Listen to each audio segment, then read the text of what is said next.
Salut à vous les amis, j'espère que vous vous portez bien, j'espère que ça va chez vous et j'espère que vous tenez bon au-delà des difficultés de la vie. Alors aujourd'hui en fait je viens vous partager un message, enfin c'est une histoire que j'ai envie de partager avec vous parce que je réalise que ça peut aider quelqu'un dans la communauté et également ça peut apporter de la valeur notamment dans la vie des gens et c'est la raison pour laquelle j'ai décidé de partager cette histoire avec vous en fait.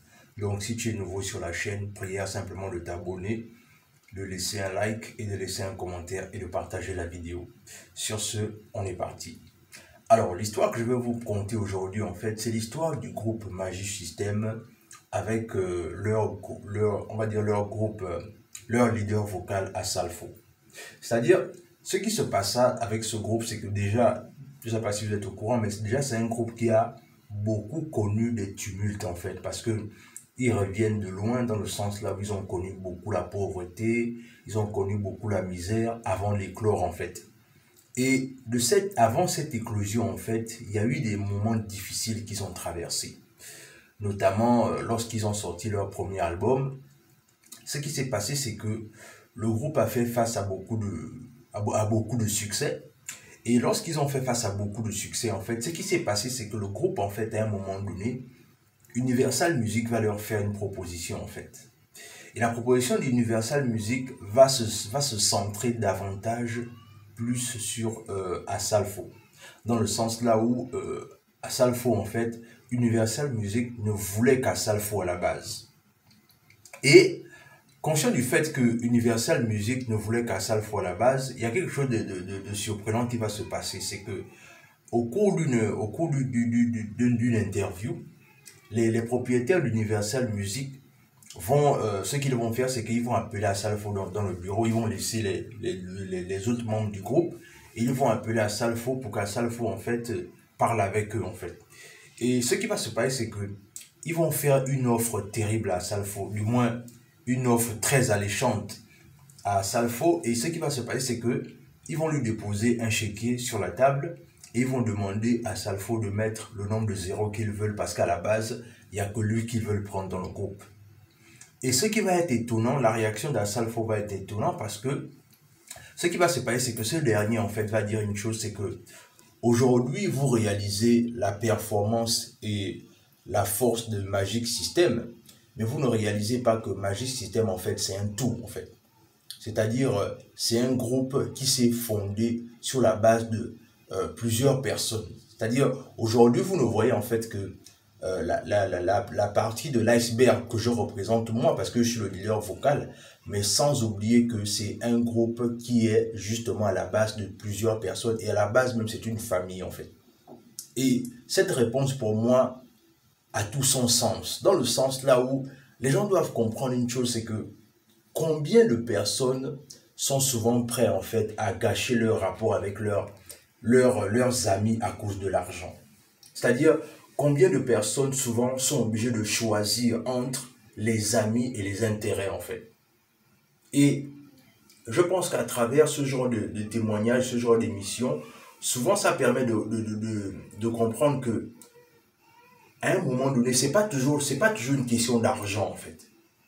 C'est d'abord les relations, c'est d'abord les rapports qu'on a avec les autres. Parce que après cette offre justement qu'il avait refusée, Asalfo a reconnu que les chiffres, du moins, on va dire ça comment, les chiffres d'affaires de leurs différents albums et tournées ont clairement explosé en fait.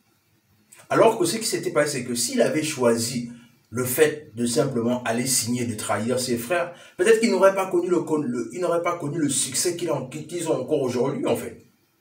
Et c'est de ça dont il est question quelque part. C'est que à un moment donné, est-ce que le fait pour toi de chercher l'argent va te permettre de bousiller tes rapports avec tes amis en fait. C'est-à-dire, est-ce que le fait de vouloir tellement l'argent va te permettre de faire en sorte que maintenant ta famille, tes amis passent au second plan en fait, ou du moins les gens qui t'ont permis d'atteindre ce que tu atteins aujourd'hui, tu vas les mettre au second plan en fait. Et c'est ce genre de questions-là qu'il faut se poser clairement, c'est que à un moment donné, l'argent n'est qu'une destination. Avoir beaucoup d'argent n'est qu'une destination. Mais ce qui compte, c'est que une fois que je commence à avoir cet argent-là, qu'est-ce que je deviens? Comment est-ce que je gère mes rapports avec les autres? Est-ce que l'argent va faire en sorte que je commence à marcher sur les autres, je commence à vilipender les autres parce que j'ai un peu d'argent? Ou est-ce que l'argent va me permettre clairement d'améliorer ma vie et d'améliorer la vie des autres autour de moi? Je pense que quand on cherche l'argent, c'est toujours ce genre de questions qu'on doit se poser pour que l'argent ne finisse pas par nous transformer en fait. Et c'est le véritable problème dans notre communauté, c'est qu'à un moment donné, ou encore dans notre communauté, de toutes les façons, la communauté, on va dire, l'être humain en général est tellement changeant quand il commence à gagner un peu d'argent. Et je voulais vraiment marteler cette histoire-là pour que vous compreniez combien de fois l'argent peut être quelqu'un qui va faire en sorte qu'on améliore la vie des gens, ou aussi l'argent peut être aussi ce facteur-là qui va faire en sorte qu'on détruit la vie des gens. Le plus important, c'est que tu dois te poser la question de savoir, lorsque tu recherches l'argent, lorsque tu vas apporter de la valeur dans la vie des gens, est-ce que tu es conduit par l'argent ou est-ce que tu te dis que ce qui t'importe d'abord, c'est l'impact? Et je pense que clairement, dans le long terme, il faut chercher d'abord l'impact.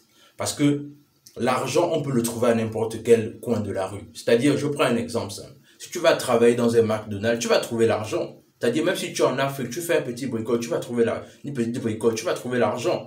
Mais est-ce que l'argent doit être la destination, en fait? Non, l'argent n'est pas la destination. L'argent n'est que le moyen par lequel, lorsque tu as apporté une valeur, c'est le moyen, ce n'est que le résultat par défaut, en fait, l'argent. Donc, cherche l'argent, recherche comment est-ce que tu peux gagner de l'argent, mais ne gaspille pas tes valeurs, parce que ce sont tes valeurs qui vont toujours te rappeler à l'ordre, même quand l'argent va vouloir te monter à la tête. Dans tous les cas, dis-moi ce que tu penses de cette histoire d'Assalfo et le groupe Magic System. Partage la vidéo autour de toi, laisse un like, laisse un commentaire, abonne-toi à la chaîne, et sur ce, on se dit à la prochaine.